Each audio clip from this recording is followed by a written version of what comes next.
Last year we had some of the most ambitious and interesting designs ever released in HSR, and in this video I go through every single character that released in 3.x and use a tier list to rank them on how good their game design is. So just to be clear, this is a game design tier list, not a character design tier list, so I'm not talking about how they look, and I'm not going to be focusing on the meta. So you'll be surprised where some very meta characters are actually placed on this tier list. I'll be focusing on the designs of the kits themselves and what the character actually does and how healthy they were of a release for the game.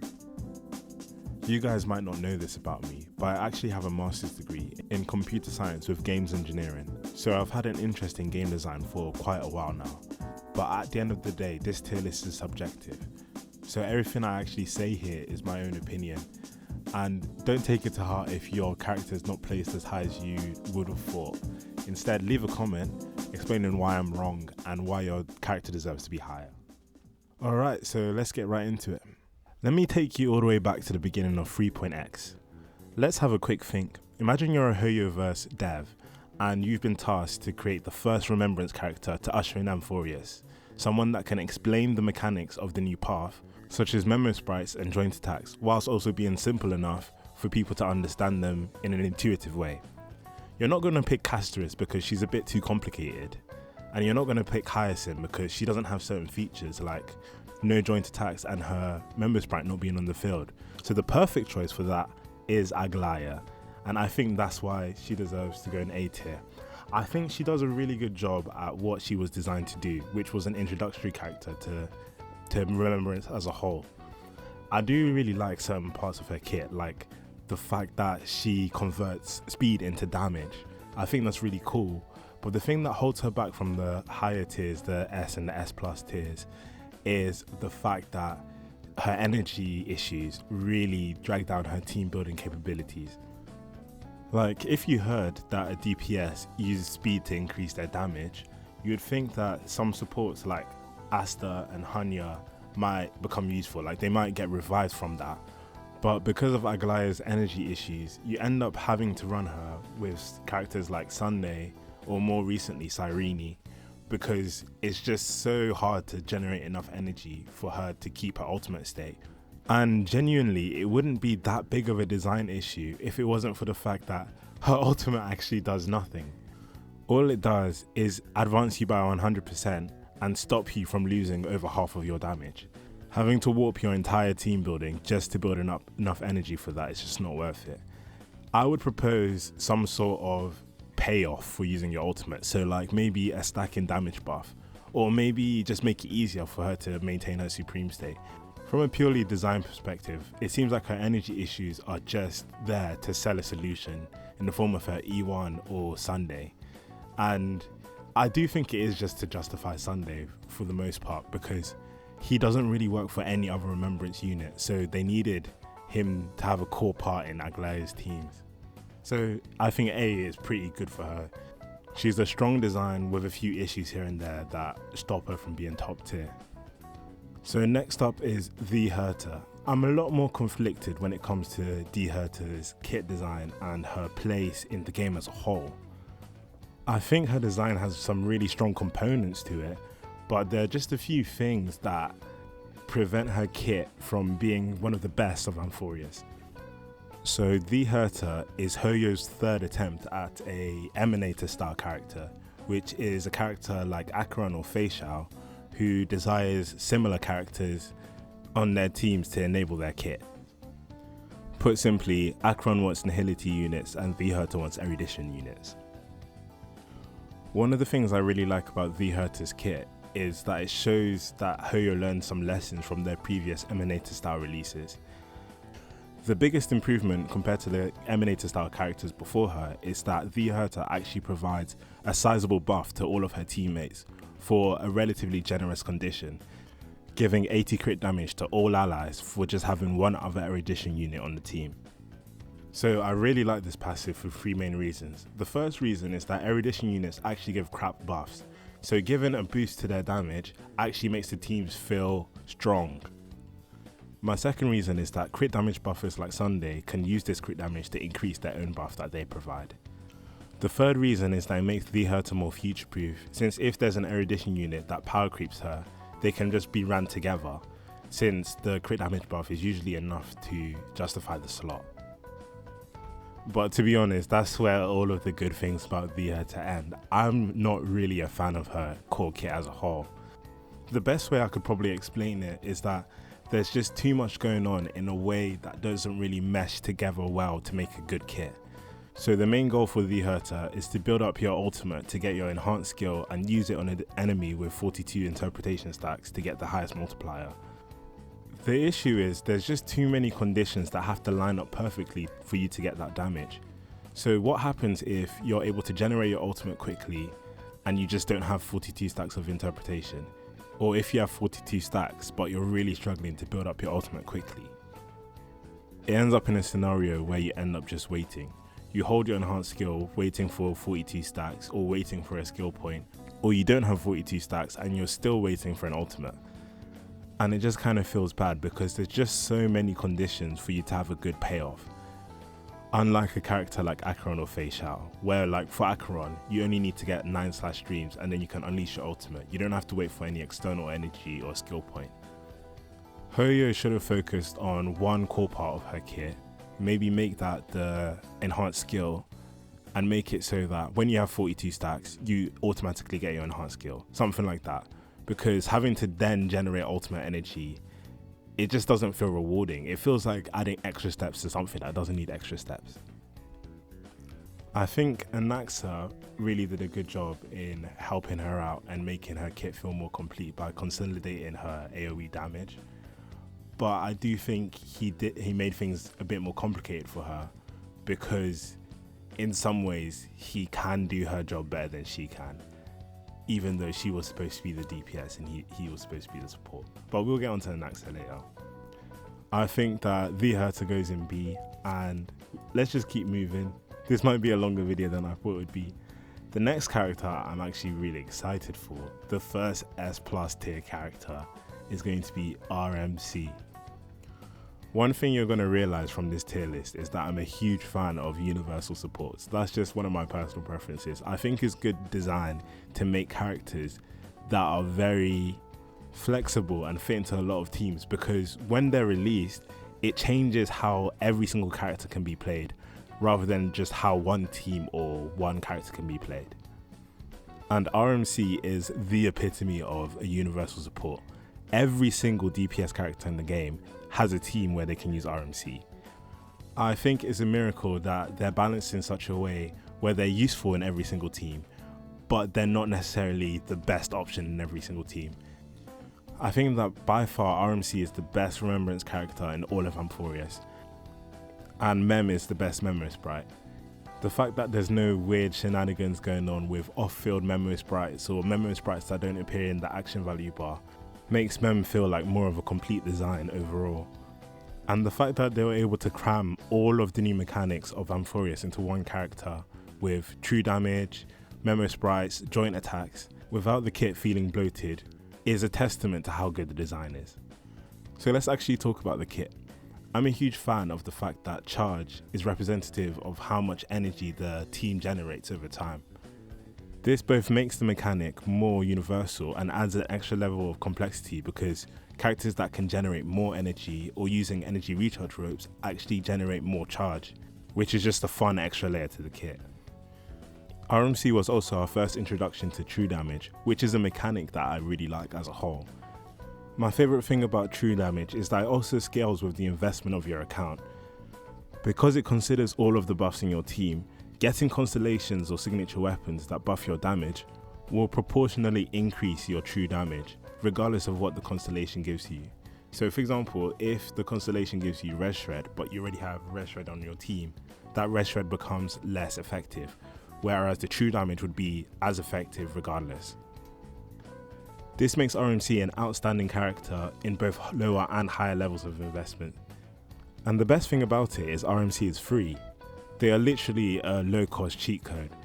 You can see a lot of clears with lower costs on endgame modes, and they almost always have an RMC hidden in there, just because they're a free unit that provides so much value at all levels of investment that they can stand toe-to-toe with other limited modern day 5-star supports. I would glaze them more, but we've only really just started the tier list. Let's keep it moving. Next up is Mydei. So there's a lot to love about Mydei, but there's also a lot to be conflicted about. I love the concept of his kit, and I'm going to say something controversial. Probably the first controversial thing in this video, but not the last. I like the auto skill. I really like Mydei's auto skill. I think it's cool and unique. Don't kill me, Mydei means. I think it's really thematic. This idea of uncontrollable rage, like a barbarian or something. And the fact that it has some in-game cool interactions, like with Cipher, where you can control where he goes, or with Cerydra, where you can duplicate his skill more than once. So I have no beef with his auto skill, but I do have beef with other things. Considering his kit, why the hell is he imaginary? It makes no sense for Blade Super Pro Max 2 to be imaginary, because delaying your enemies stops them from attacking you. And it doesn't really help his sustain either, because he has a passive that revives him anyways. I'm also not the biggest fan of how much his light cone does for him, and how it kind of changes how you play him, because his ultimate is one of the few things you can control on his character, but without his light cone, it doesn't even consume your HP. So it just feels like there's something missing without his light cone. So overall, just to keep things quick, I'm going to give Mydei a B. He's going to be next to Herta. I feel like his kit is really inspired. It's quite cool having this fantasy of being like an uncontrollable barbarian type vibe. And the fact his HP consumption is quite complicated in a way that adds more complexity to his design. You can't discredit him, but just some weird things with his kit and his light cone being too powerful makes him a B character for me. Up next is Tribbie. I like Tribbie. I think they're really fun to play. And you know a character feels good when you actively miss not having them on your team. Like when you play teams and use your ultimate but you don't get the Tribbie follow-up attack, it kind of feels incomplete. Like you want Tribbie on the team just to see the follow-up. It's quite fun. Tribbie has a really simple kit, but as I said earlier, being a universal support already gives her a bump up quite easily. I think it's really important for games like this just to have really strong and fun supports that can be applied to multiple teams. It's just healthier for players to have multiple possible pieces that they can make a team rather than having to go for one premium team. And Tribbie is like the ultimate flex tape. The thing I like about Tribbie is that they seem so simple, but their kit is so interesting in how it's actually designed. If you look at their A2 and A3 traces, you can see that they were designed to be more of a sub DPS additional damage dealer than as a support. I'm a fan of this design because it allows for additional synergies to be formed. Because of role consolidation, Tribbie is not only just a buffer, they're also an AoE damage dealer and a unit with frequent attacks, which opens up so many team compositions for them. And for that reason, their design, despite being quite simple, goes into S tier. Next up is Castorice, who I think is going to be the hardest unit to evaluate out of everyone in the Amphoreus class, because her kit is impeccable. It's really, really good. It's a really, really good kit. But you can't ignore how her release negatively affected the health of the game, because even a unit that has really good kit design but is unhealthy for the game overall is bad game design. So let me start with the positive and explain why I like her kit so much. First things first, I think she just gets points for being cool. I like the idea of having a dragon as a memo sprite, and her animations are absolutely beautiful. And I'm also a huge fan of Newbud. The idea of turning sustain into damage is really, really cool. I'm also a fan of the way that it makes you think about the other characters on your team and how you build them, because adding more HP into their orb or their chest will also increase your Newbud. So it adds an additional layer of complexity, which just makes her kit more interesting. And the fact that she's required to run a sustain naturally balances her character, because you'll only be as good as the best sustain's healing. So in the future, if they wanted to buff Castorice again, they could easily do that by giving her more characters that increase her sustain, which will allow her to generate enough Newbud to cycle her dragons more easily. Besides that, it's kind of cool that she has an alternate playstyle which is more supportive, since her dragon can give 20 res pen to the whole team, and in that playstyle, you get to see her joint attack, which is a fun way to make it feel distinct from the self-destruct playstyle. Now that I've glazed Castorice for a while, it's time to go into things that are not so good about her kit, and why I think that she was so detrimental to the game's health over Amphoreus. Let's get the elephant out of the room. We all know the thing that's really bad game design in her kit, and that's her global passive. It's just awful game design. It was enough of a game design sin that people actively quit the game over this global passive. And I just don't understand why it's limited to Castorice. I think the easy solution is just adding it to the anomaly arbitration shop so that people who don't have it can just buy it with the anomaly arbitration currency. I know what the global passive provides isn't actually that much, but I got Castorice and the amount of times that it's actually saved me is noticeable enough to say that it's a pretty impactful effect. Exclusive effects like this just promote FOMO, and it's just not good for the player base as a whole. But talking about the global passive is like being a dead horse, so why else do I think she's so unhealthy for the game? The main reason for me, even past the global passive, is the fact that she got too many best in slot teammates too quickly. And usually that sounds like a good thing, but all it did was keep Castorice mains pulling throughout the whole of Amphoreus, which just feels a bit greedy and predatory in my opinion. But let's actually take a look at it. So before Amphoreus was released, we had Sunday, and I know a lot of people who pulled Sunday as a speculative pull for their future Castorice team, because we knew that she was going to be Remebrance from the teasers that they had. And people were saying that if you wanted to play the Remebrance meta, you needed to get Sunday. So a Castorice main likely would have pulled Sunday as a speculative pull. So that's one pull already. And then Tribbie came out, so you had to pull Tribbie for Castorice, that's another pull.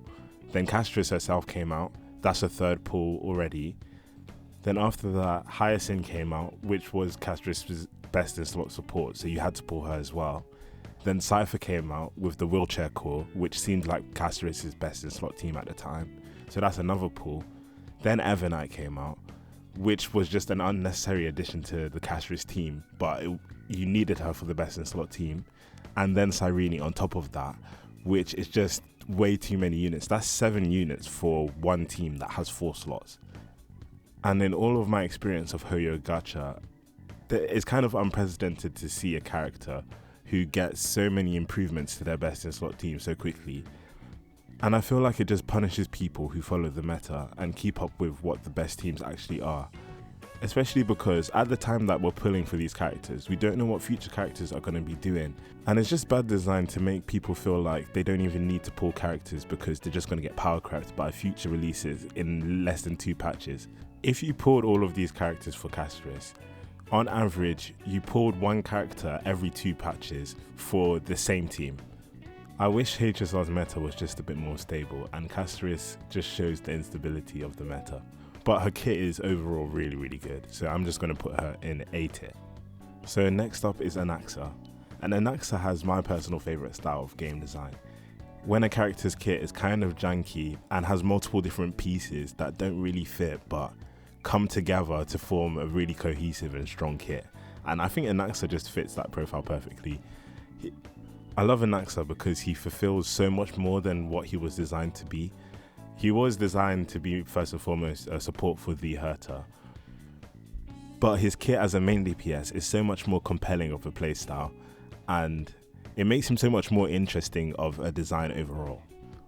When I first read about his kit, I wasn't really a fan of the weakness implanting mechanic because I felt like it was functionally useless, but I think it's actually quite a fun way to track stacks. It's kind of like the Herta's interpretation stacks, but an interesting way to counter 7 basically, and it also opens up many opportunities for him, especially in break teams. So I think it's pretty thematic and pretty cool overall.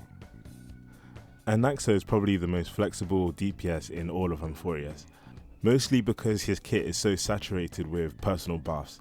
Like, he can get access to a lot of crit value and damage bonus and defensive shred, which allows him to more easily synergize with lots of different supports. Like, you could easily just run Anaxa, DHPT, and the 2 best supports on your account and clear most content, which is actually a testament to really good design. I also almost forgot to talk about his ultimate as well. and I'm a huge fan of his ultimate. I've always been a fan of the CC mechanic that cuts short an enemy's turn. Like when well sustained used to actually work before all of the crowd control rares, it used to be so fun, and I'm just glad that they've continued that with Anaxa. I would consider Anaxa an S+ tier kit design if it wasn't for the fact that he doesn't fulfill one of the main roles of his kit that well, which is being a sub DPS for the Herta. Even though he's the best in slot option for the Herta because of his damage buffs and his sub DPS, the way that they've designed it kind of makes it feel bad because they actively nerf Anaxa by removing his crit value. And there's lots of times that you're genuinely left feeling like, why didn't I just pull Cerydra instead of the Herta and I'll just have a better team? Replacing the Herta with another support would just give me better output. And I think as the only erudition unit whose role was to be a the Herta support, he could have provided more to make those teams feel significantly more solid. So I'm going to be placing Anaxa in S tier instead. So next up is Hyacine, and I have to admit that I'm not the biggest fan of Hyacine's kit. I feel like she was the first character to start the trend of fake or aesthetic memory sprites. The memory sprites that don't exist on the field or don't have certain features that memory sprites should have, simply because Hoyo wanted to create and sell another Remebrance character. And I feel like for Hyacine's kit specifically and how it's designed, she would have easily been better off as an abundance unit.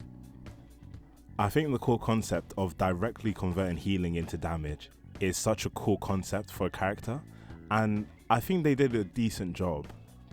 But the main issue is that as a Remebrance character, she doesn't have that many options to actually increase her outgoing healing. Obviously she has like a few speed options and 1 or 2 light cones that can actually buff her healing. But if she was an abundance unit, there would be a lot more options in terms of light cones, which would be able to increase her healing or change her playstyle overall.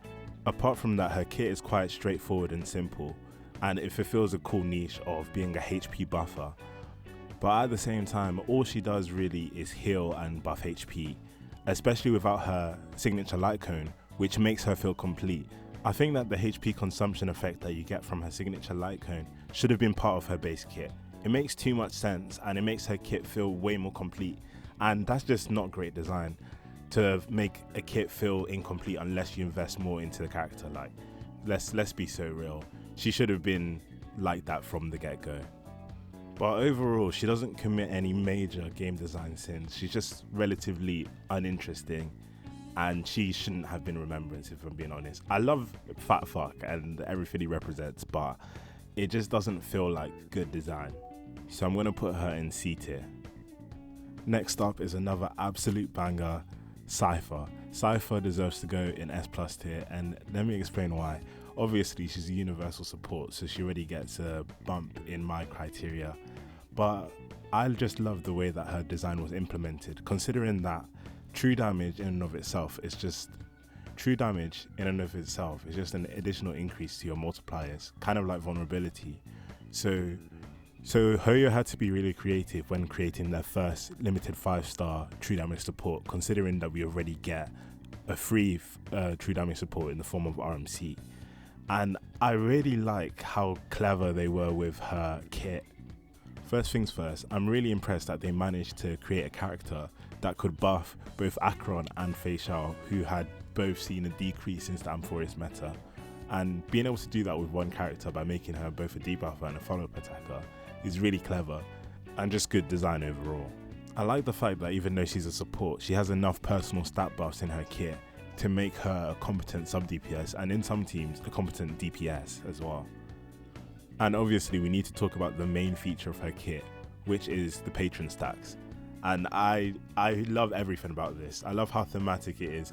This idea of a thief who likes to hoard coins, and when you're playing Cipher, you literally want to keep those points going up and up and up forever. Like, you just want to see the tally increase. Being able to store damage for later or for certain enemies is such a cool mechanic, because HSR is a breakpoint dependent game. So for example, if you're dealing 500 damage and an enemy has 600 health, then you're gonna have to do 2 rotations or 2 turns to kill that enemy. But with Cipher, you could just use the stored up damage to get rid of that enemy and move on to the second wave. And I think it is really cool because there's quite a few scenarios where being able to dictate when you deal certain amounts of damage is very, very helpful. And it's such a cool mechanic, like being able to smuggle damage from one phase to another is really cool. I also like the part of her kit that she's able to redistribute the damage. So she's able to make AoE damage into blast and single target damage into more of an AoE using her blast attack, which is really cool. I like the fact they made it a blast attack because you're able to consolidate your AoE or single target damage based on your team comp. I do wish that they could have made her a bit stronger, but I understand why, because if she was any better, she would be the best support in HSR for a very, very long time because of how good she is in just a generic way. So just based on kit design and how healthy she was for the game, S+ tier. Up next is the two fake collaboration characters, with the first one being Saber. And Saber, I feel, is very similar to both Aglaea and the Herta, in the sense that her energy issues really ruin her kit, and she's another victim of Sunday's existence, as well as the fact that her light cone provides max energy, which has a huge impact on how her kit is actually played. I do understand that they're going for an energy style DPS where you funnel as much energy into them as possible and then they're able to release a huge attack. But because of how long it can take to cycle your abilities and actually get your ultimate, she just feels a bit less rewarding after the first rotation when you have to go back and recharge your ultimate again. Saber to me feels like if Argenti could only use his big burst, but with some added flair. I do think she's cool though, with the way that she changes sword stances and the animations and the fact she's a collaboration character. That's just really cool. But the fact that she's only going to be around for a limited amount of time makes her light cone situation feel a little bit worse, especially since her light cone only really works on her as well. But I am kind of glad that she didn't really power creep the cast, because having to pull for a collaboration DPS if you didn't really want them would have been really bad for the meta, so she gets extra points for that. Overall, I think I'm going to put her in B tier next to the Herta. Next up is Archer. I really like Archer. I think everyone was really surprised when he was given away as a free character with a really good kit. Out of all of the Amphoreus DPS, Archer is probably the most satisfying to play for me. And it kind of relates to something I spoke about earlier with Aglaea and the Herta, how the payoff of a character's kit is really important, so that the player has something to work towards or look forward to while playing a unit. And they've absolutely nailed it with Archer. The way that his skill works, ramping up damage with each hit, feels really satisfying when you have enough skill points to just unleash everything. And his ultimate allows him to be a bit more self-sufficient, since it also allows him to generate skill points. This means that even though Sparkle is his best in slot support, there are scenarios where you can run him without her if you generate a lot of energy, since his energy can cause him to generate more skill points overall. And his reliance on Sparkle is not that big of a deal either, since he was given as a free unit. So if you enjoy his playstyle, you can pick up Sparkle to make his best in slot team. Otherwise, he still has other relatively strong options, which is good design in my opinion. I also like how he solves the hunt problem of being single target. Hoyo has always been trying to find new ways to make their hunt units less single target, and the fact that he can change targets with his skill is a really big deal actually, because it allows him to operate in scenarios where other hunt units will struggle, which is great for a free DPS. So I'm going to put him in A tier. The next placement is probably the most controversial in this whole video, but before I get into Phainon, let me just explain that genuinely he was my most anticipated release of Amphoreus. Like, I literally saved all of my Stellar Jades just to get Phainon, and I was really excited until I saw his kit. His kit isn't that good, and let me explain why. He's going in C tier. I think his core kit is actually not that bad. I like the idea of him being the hyper carry, like you funnel all of your buffs into him and he deals all of the damage in the team. The main thing that really kills his kit for me and makes him worthy of being C tier is that his kit makes his teams very uninteractive. And just to show how uninteractive it is, I can mathematically prove it. So during his ult state, Phainon has 3 things that he can do. He has his basic attack, his counter, and his skill as well. So that's 3, and because he's only 1 unit, it's 3 to the power of 1. So 3 options for Phainon. So every single unit on your team in a non-Phainon team has 3 options: skill, basic, and alt. So you multiply all of those together to get 3 to the power of 4 choices, or 81 choices of what you can do. But then we have to consider the different order or permutations of the team.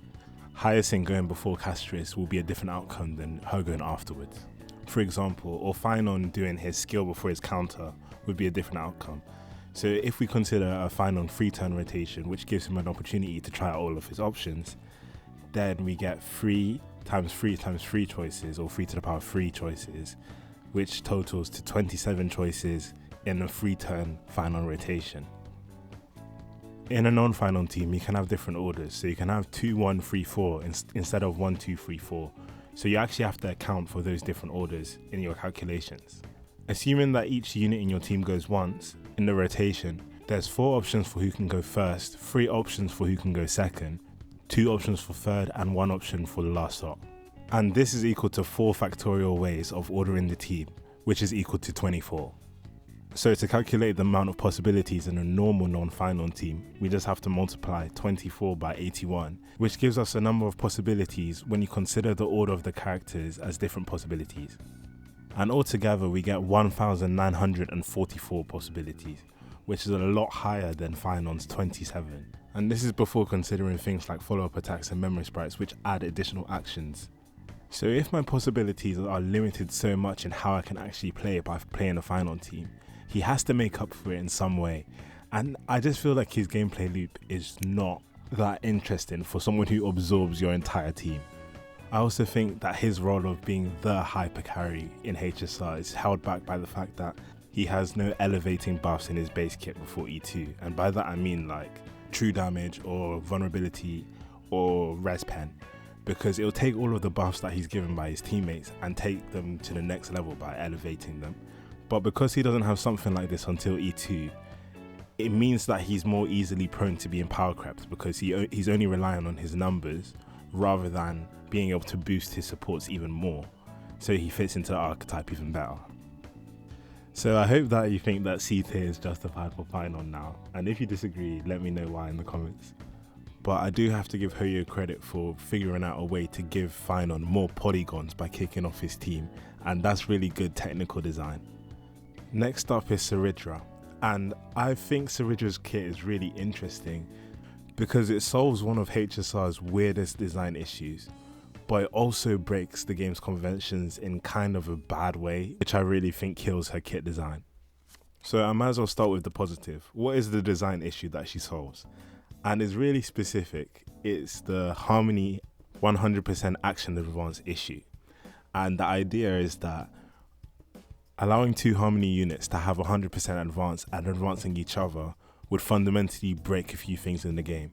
This is the reason why Sunday can't action advance Harmony units. The first reason is that it could potentially make an infinite game loop. If the units just keep on action advancing each other and they have enough skill points, it could literally go on forever and ever. And in a game with autoplay, you really want to stop that from potentially happening. And the second reason is that certain light cone effects will start triggering if they keep action advancing each other. So if you put Sunday's light cone on both Bronya and Sunday and they action advance each other, they're able to create infinite skill points, which would just break the game.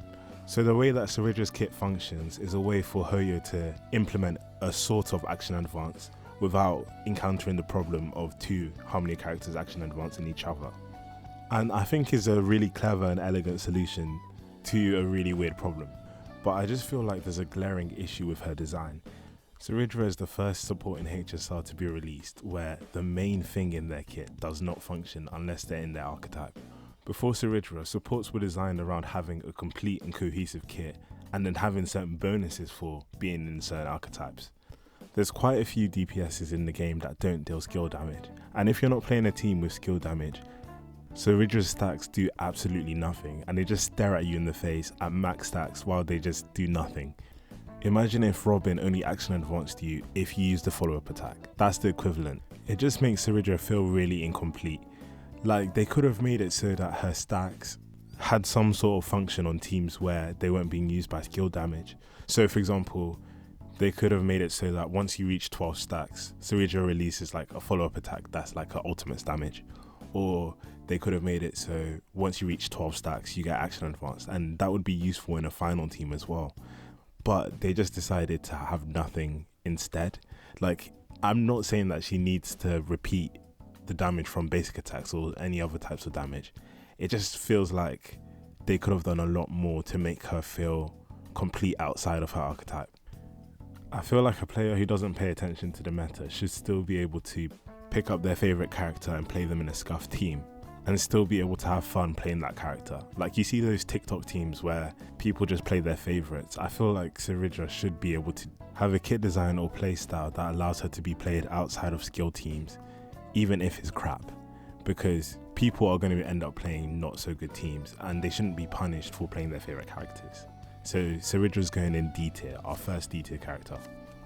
So next up is Hysilens, and Hysilens really surprised me.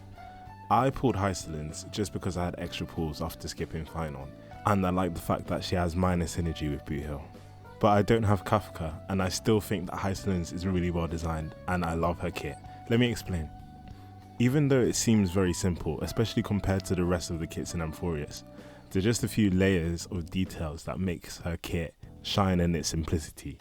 The first thing I noticed with Hysilens is that she is the first ever character to deal multiple elements of damage, which is kind of huge for HSR's design, and I think is a very, very, very clever way for her to have res pen without having res pen, because as long as you're not facing against quantum, imaginary or ice enemies, you're gonna functionally have res pen on a portion of your damage, because there are 4 possible elements that Hysilens could possibly be dealing, which means that the enemy will be weak to one of the elements, which reduces their res to it.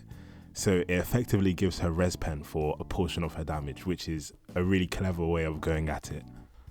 And when you look at the debuffs that she provides, you actually see that she's a very competent generic support, since she gives defensive shred and vulnerability, and considering how high the values of defensive shred we've been getting are, like 30 on Castorice's light cone, the 25 that she provides, as well as maybe a defense down light cone, is enough to push the defensive shred to high enough thresholds where it's very meaningful.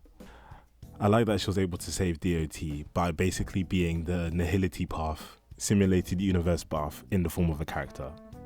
I'm also a fan of her having synergy with characters that have frequent attacks, and the fact that she has a team with Cerydra that's really good.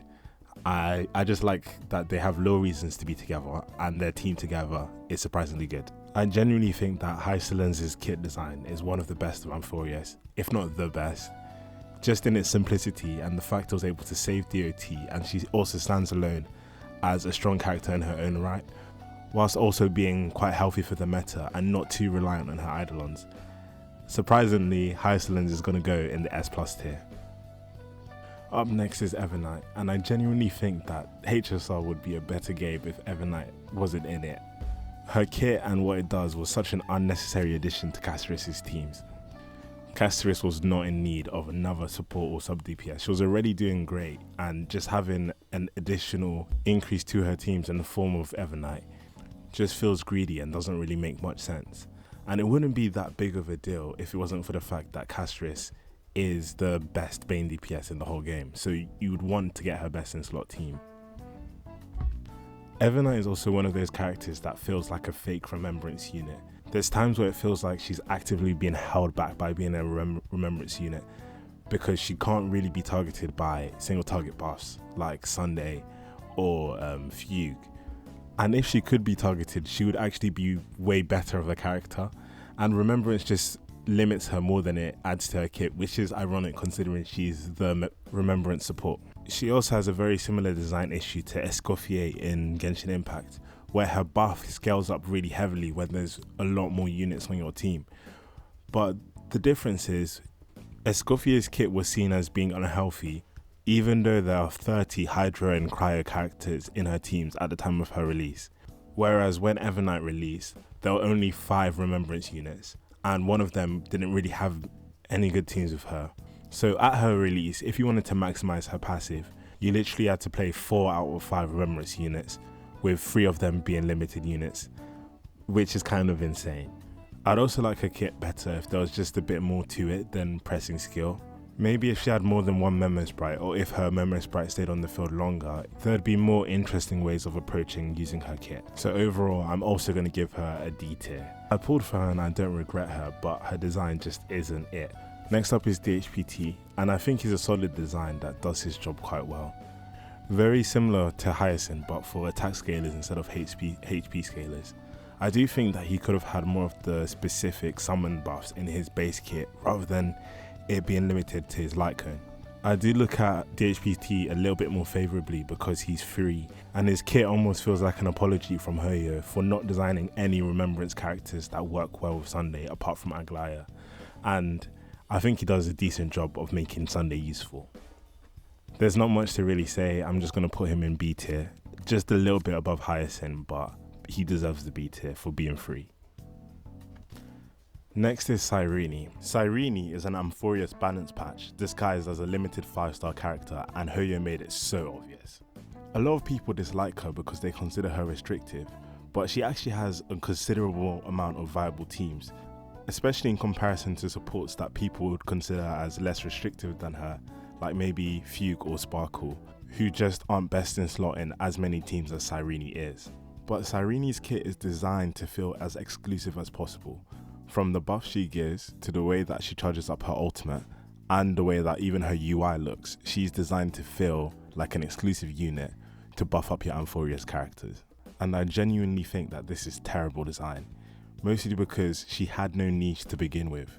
There weren't any teams that were begging for Cyrene. All of the Amphoreus teams were already completed by the time that she released, so she was just a character designed to create FOMO, so that the people who pulled for Amphoreus characters will feel like their teams are incomplete and will be incentivized to pull for her. But the other thing is, they'll feel like their characters are incomplete as well because of the way that she changes their gameplay. From both a meta and a game health standpoint, Cyrene just didn't need to exist. If we take a look at her kit, the biggest problem is how long it takes to charge up her ultimate, especially in a team with no Amphoreus units. I understand that it's a really strong mechanic, being able to charge up everyone's ultimate regardless of if they use stacks or energy, but I don't think it justifies the difference in how long it takes to charge up her ultimate in a team with Memory Sprites and a team without it. And the even bigger issue is that if you're not from Amphoreus, the buffs that you get after years of charging up her ultimate is only 40% damage bonus, which is not a lot. You can get way more from so many different characters. So even if you use a character like RMC or Hyacine to help charge up your ultimate, the payoff just isn't there. Even though I said earlier that I like true damage as a mechanic, the way Cyrene does it, I just hate it. I hate it. Because at its core, true damage is cosmetic. It's the same thing as vulnerability, just with white numbers. So Hoyo tried to do something a bit different with how they actually implemented the mechanic in characters' kits, like with charge with RMC, or the way that Cipher can store damage. But with Cyrene, it's literally just white numbers. With RMC and Cipher, you get to make meaningful decisions about how you apply your true damage, whereas giving true damage as an aura buff just makes it a boring stat buff rather than actually being something cool. And that's just the stuff not to do with the Amphoreus characters. When it comes to the Amphoreus specific buffs, I really dislike that Cyrene actually fixes some of the design issues in the characters' kits, because it means that you have to pull her in order to have a complete character. Like the fact that she gives energy to Aglaea, like I said earlier, her energy issues kind of suck. Giving Anaxa more of a position as an erudition support because his original buffs were so lackluster in the first place, and allowing Phainon to stay in his ultimate state. Instead of bonuses, a lot of these just feel like fixes when they could have just designed the character's kit to do the thing in the first place. But Cyrene is just there so that you feel like your character's incomplete because they don't do the thing that they were supposed to be designed to do in the first place. So rather than feeling like bonuses for some of these characters, it feels like requirements. There's some buffs that I do like that I think are quite cool, like Castorice is quite interesting. And I'm also a huge fan of the Hysilens buff because it actually changes how you consider team building her and the fact that it's bugged makes it so much cooler of an interaction, since it allows both DHPT and Cyrene to trigger DOT as well. Even though Cyrene has a really cool kit and outstanding animations, a lot of her design just feels so bloated. And what the hell was that spending event? That was a bit nuts as well. So overall, for meta, game health and design, she's going into the D tier. I'm sorry Cyrene mains, but it is what it is. At least she's really fun in Currency Wars. So we're finally on to the last character that released in the Amphoreus patch cycle, and that is the Dahlia. Initially when I read her kit at version 5, I wasn't really impressed with what they were going for, especially with the Firefly specific buffs, and the fact that she changed the core identity of how break as a mechanic works. But after she released, I ended up testing her with over 20 characters for my Dahlia post-release video, and I realised that I really liked the identity shift that they were going for when releasing Dahlia. Because super break damage only scales with level, break effect and toughness damage, technically every single character is given the same amount of damage buffed by Dahlia's buffs, which is really interesting from a design perspective. Like, technically super break has always worked this way, but because Dahlia allows you to access break at any time, it means that characters that didn't have the toughness damage to break the bar fully before will still have access to the damage multiplier. Dahlia basically makes break the most interesting and complicated form of additional damage in the game so far. Maybe when Elation comes out that's going to change, but right now, the way that Dahlia's kit works, just adding that flat damage, is so interesting because it increases the damage floor for every single character in the game. Even though I really like her kit, and I think that she did a very good job with saving break and introducing new fun and interesting ways to play, I still can't ignore the Firefly specific buffs. In the same way that I think the Cyrene specific buffs are kind of stupid, these buffs are kind of stupid too. It just doesn't feel good to have a unit that is so tailor-made for another unit that you're required to have them, especially if they change how that unit plays. And is especially unfortunate in this case because Rapper is a unit that would have especially benefited from additional toughness damage and max energy refund as well, but she wasn't given those buffs just because Hoyo wanted to shield Firefly more than Rapper, which is just bad design as well. So overall, I think she's an outstanding design kit-wise, but just the implications of her in the meta, I don't know. I'm going to put her in A. I like her as well. I'm a break main, so I'm a bit biased. I'll put her in A. So that covers all of the characters that were released in the 3.x patch cycle. And I think overall, it was quite interesting. We had the most ambitious characters that we've ever had, both animations-wise and character kit-wise as well. But I think the main issue that keeps on popping up over and over again is that all parts of this game's design, from the meta to the kit design to the team composition design, is influenced by Hoyoverse wanting to make money more than any previous versions before this. Like, these characters had really interesting kits, really cool kits, but just having issues that were solved by S1s or other characters being released, and the fact that a lot of the 2.x characters were completely left behind. It just makes it more hard to evaluate how good a character design is when there's the wider context of Hoyo making money. Overall, pretty good though, and I hope that next year we get less packages, we get more flexible characters, and more mechanics that aren't just cosmetic, and actually have a good gameplay function, rather than just making people pull new exclusive characters and farm for new artifact sets just because they want to engage with the new mechanic. I hope you enjoyed this video. This is probably the longest video I've made so far, but I hope it was interesting.